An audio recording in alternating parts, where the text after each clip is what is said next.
Good morning കൂട്ടുകാരെ. ബന്ധങ്ങൾക്ക് വില കൽപ്പിക്കാത്തൊരു കാലത്താണല്ലോ നമ്മളിന്ന് ജീവിച്ചുകൊണ്ടിരിക്കുന്നത്. ഓരോ നിമിഷവും ഓരോ സമയവും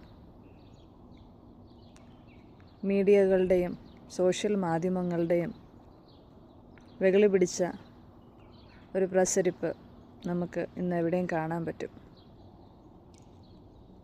അതിൻ്റെ മറുവശത്ത് ജീവിതത്തിൻ്റെ രണ്ടറ്റവും കൂട്ടിമുട്ടിക്കാൻ വേണ്ടി പെടാപ്പാടുന്ന കുറേ ആളുകളുടെ ഇടയിലാണ് നമ്മളുടെ ജീവിതം നയിച്ചുകൊണ്ടിരിക്കുന്നത്.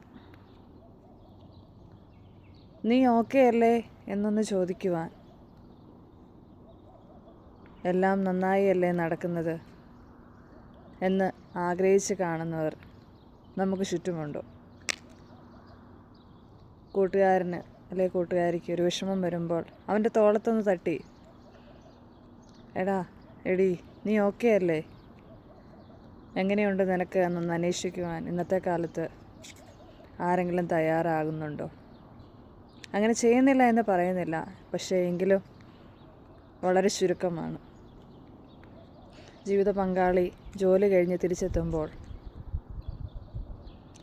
ചേട്ടാ എങ്ങനെയുണ്ടായിരുന്നു ഇന്നത്തെ ജോലി, നന്നായി പോയോ, ഓക്കെ അല്ലേ എന്ന് ചോദിക്കുമ്പോൾ ആ ജീവിത പങ്കാളിക്ക് കിട്ടുന്ന ആ ഒരു ആത്മനിർവൃതി, ആ ഒരു സന്തോഷം പറഞ്ഞറിയിക്കാൻ പറ്റാത്തതാണ്. അടുക്കളയിൽ കിടന്ന് കഷ്ടപ്പെടുന്ന അമ്മയോട് മക്കൾ പോയൊന്ന് ചോദിക്കണം, അമ്മ ഓക്കെ അല്ലേ?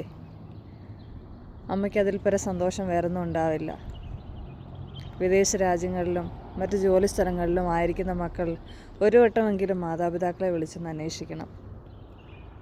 നിങ്ങളുടെ തിരക്കുകൾക്കിടയിലും അവരെ വിളിക്കാൻ മറക്കരുത്.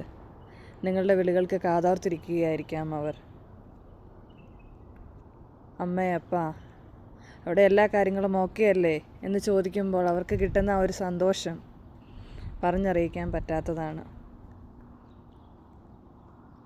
നീ ഓക്കെ അല്ലേ എന്നൊരു വാക്ക് ആ ഒരു സെൻറ്റൻസിലുണ്ട്. An expression of love language communication. അത് എല്ലാവർക്കും ചോദിക്കാനുള്ള മനസ്സുണ്ടാവണം. ആ ഒരു സമയത്തിനായി സമയം കണ്ടെത്തി വിളിക്കുക.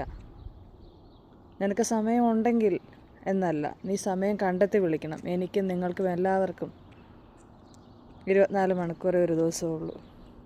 ആ സമയം എത്ര പ്രയോജനപ്പെടുത്തുന്നു എന്നതിലാണ് കാര്യമിരിക്കുന്നത്. സമയം കണ്ടെത്തി വിളിക്കുന്നവരാണ് നമുക്ക് പ്രിയപ്പെട്ടവരാകുക. സമയമുണ്ടാഞ്ഞിട്ടും നമ്മളെ വിളിക്കാതെ കൂട്ടിയിടിച്ചാൽ പോലും മിണ്ടാത്ത ഒരു കാലഘട്ടത്തിലാണ് നമ്മൾ ജീവിക്കുന്നത്. സോ അതിൽ നിന്നും വ്യത്യസ്തരായിരിക്കുവാൻ നമ്മൾ ശ്രമിക്കുക. ശുഭദിനം.